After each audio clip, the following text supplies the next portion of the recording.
And so, my final filmed attempt at visiting all the willows and birches that I planted all those years ago to compare the difference in growing context. And I wanted to cover some of the reasons why I chose willow and birch. So I had to rewind 17 years anyway, back to where I planted my first trees. But what you'll notice later is some of the trees that I planted just 10 years ago have reached the same size or bigger because of the context they were planted in relation to how water relates to the microclimates I've been creating.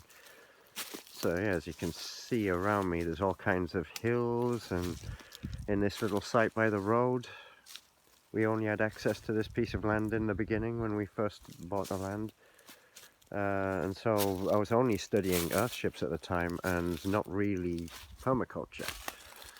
So yeah, all my focus was on my anger at the local authorities for them changing their mind about us being able to build Sweden's first earthship.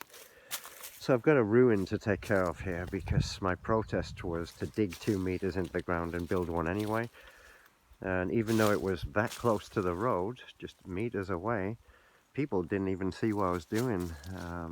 I got it roofed first and grassed over, got the greenhouse on the front. It was just a tiny little thing. The last thing that was left was the floor, and that's when I started learning about the movements of water in the landscape.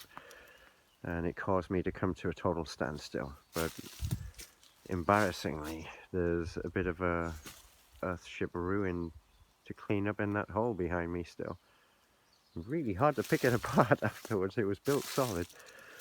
But what happened was I was collecting topsoil from beside the place here, making sunken gardens, making raised beds. And what I wanted to do was plant a few birches and willows to test growing raspberries and strawberries between to see how shade tolerant they would be. And these raised beds have slowly started sinking back to the ground now. But what happened is the raspberries and strawberries didn't do too well. I'd stripped down the low areas to sand basically, and I just sat back for 5 years for this particular site and observed what happened, what were the first species to move in. Immediately I started seeing a pattern from the native species that did come creeping in.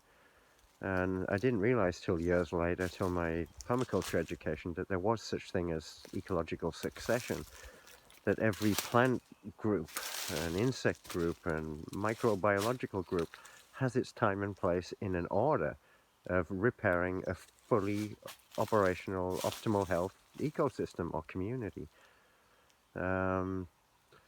But I started getting the first impressions that that was what was going on here by these willows. Try and get a few in picture. There's one there, getting quite a size now, but there is much bigger ones. All the ones I'm showing you now that moved in on their own, these were my teachers. These are all 17 years old. You'll recognize the native willow, Salix Capricea, by the way the bark pattern grows. It grows so fast in wet areas that the bark splits quick, making a diamond pattern. Technically it's not a tree, it's a shrub, a fast-growing shrub, but they can, if left alone, get taller than trees. Here's another nicer one, still all 17-year-old. And I did have a little fire pit down here as well with a ring of them. Some fatties there. Again, all 17-year-old, even the ones beside that are a lot thinner. So that led me on to, everything was pointing at water, relationship to water. What am I missing here? So I learned everything from that point onwards about the water cycle and what we've done on a planet scale to ruin that. So everything's evaporating up into fiercer weather systems, more unpredictable. So this little patch I just left for observance and watched all the other species that followed that were native to this area of Västra Götaland in southern Sweden. We've got a few spruce starting moving in now as well. But what I saw was a second wave of trees. That's what I was looking for. I thought it looked like the willows were doing their thing, creating shade in really harsh, cold or hot or dry or wet conditions. And I looked in the understory and there was longer term growing trees like maple and oak and things coming through. I'm not sure what this one is yet, but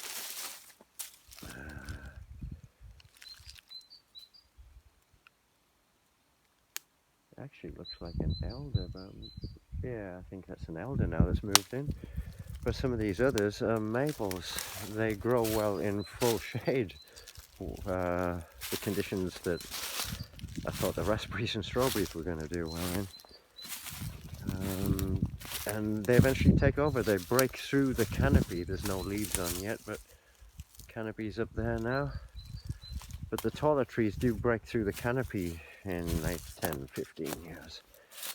And the willows themselves, because they're a shrub, they leave layer after layer of where are we? Deadwood that just breaks off so easy. So if you're looking for a fiber source for a wood chipper for thermo-composting, heating hot water in your home design, then yeah, when it's like this, every year you get a more and more voluminous carbon harvest, which comes off really easy. You don't even need tools. But the reasons we chose the native birches and willows were they're so coppiceable that most of them, if you cut them like 15 to 20 centimeters above ground level pre-spring, then they will grow back multi-stemmed. So if you got into a 20-year cycle of 20 groups of these trees and harvested one group every 20 years, they'll have grown back way bigger than they were when you first harvested them by the time you get back 20 years later to where you started. So I wanted these to get established as the backbone of this woodland system, which will eventually become the food forest of this site. But these are providing so many environmental services, and the birch was the first tree to start growing in Scandinavia once the ice started retreating. It's not this that you see everywhere, this spruce, this Christmas tree. That has quite a grotesque history in our ancestral culture here, which we'll cover on its own in another video. It's only like 1600 years old, what we're stuck with today with the Christmas tree. But yeah, we don't want to darken the day with talk about what that was all about. Some of you probably already know. I just want to find my coffee cup and go and show you quickly by comparison a willow that I planted in a better context once I'd started learning in relationship to water, what access it would get of heavy rain and snow melt running off the stones beside it. So for that we'll head towards the ship. I planted it at the top of this grass driveway, and it actually turned up on a short video that I just posted on the channel. Actually, I was sat there trying to do a more positive video because I've just been reading some negative reports on how people are treating the woodlands now for money, destroying all of the biology with it across all of Scandinavia. Unfortunately, a lot of it's ending up as toilet paper in Canada as well, instead of fostering the ecosystem or the ecological communities from coming back. So this was the tree I wanted to talk about right here. Compared to the ones I just showed you that were 17 years old, this is only 10 years old, and it's a beauty. It's lovely in summer. It totally greens up, and the ship entrance is down there. So when it greens up, it's a nice feature on the landscape. But as for the context I planted it in, there's a row of stones across here from an old building, which is perfect for rain and snowmelt runoff. I mean, look at the size of the trunk here. I can't see on the screen really, but this grew really well and really quickly and really strong. We had a goat while it was still young, and I really thought the goat had killed it because we had it tied to this tree so it could eat around on the drive. And instead it decided to, well, we eat the bark off this tree. And I thought it was a goner after that. But it really had a will to live. So here it is to stay. It outlived the goat. So Billy may be soil again, but this tree's still creating soil and living. And the birds love it when it greens up as well. So you get a lot of life in here. And by comparison, at the same time, I planted other trees that weren't so well placed. Like this pine, also about 10 years old. It's really strong and doing well, but it's on the edge of this sunken pathway. I can't see for the sun reflecting off the screen. But anyway, it's it's found its place, and now it's starting to take off a bit. But I think in the early years, like some of these birches as well, they also didn't do too well. It wasn't because they were so densely spaced, it was more the angle of the hill that they were situated on in the beginning. It's taken them a long time to get their roots established, I think, to more wetter, deeper, shadier areas. So yeah, most of the planting I did after that was all the way over on the north side of the ship. This hectare of land, it was a flat field once. So everything here is basically because I got to work here. I need to take responsibility for all of this. But like I say, this was just the first wave. I'm recreating or biomimicking the ecological process, succession, basically, using the native species first. Not just the trees either, but the annuals and perennials that come up in the different seasons in southern Scandinavia. Nothing will be displaced from this system. It will only intensify. And I've been out this week, and already I see signs that we have already about 100 native species that have established themselves and popping up. There was like 3 to begin with in this field. I was looking at the field for a year or 2 beforehand, and there was nothing much more than couch grass and maybe a few dandelions here and there, but not much else. But yeah, before we even get into the food things we want to increase in the system, then we already have 100 usable plants, trees, bushes, etc. And at least 15 new fungi species that have moved in because of it. It's becoming fungal dominant, which is what we want, to create the ideal conditions for a perennial-based food security system. So this is all a good start. But it shows that you need to start early with the things that seem to be of least value, because they take the longest time to grow and get established. I mean, people talk all the time about carbon capture and things. It's the forests we need to bring back, but the problem is time. We have time issues. There is an urgency. And why most of these craziacs are getting into their technologic solutions to this. We should have been starting to recover the earth a long time ago with woodland, bringing back what our ancestors have taken and what we're taking the last of. Trees take like 20 years before they become the optimal carbon sink.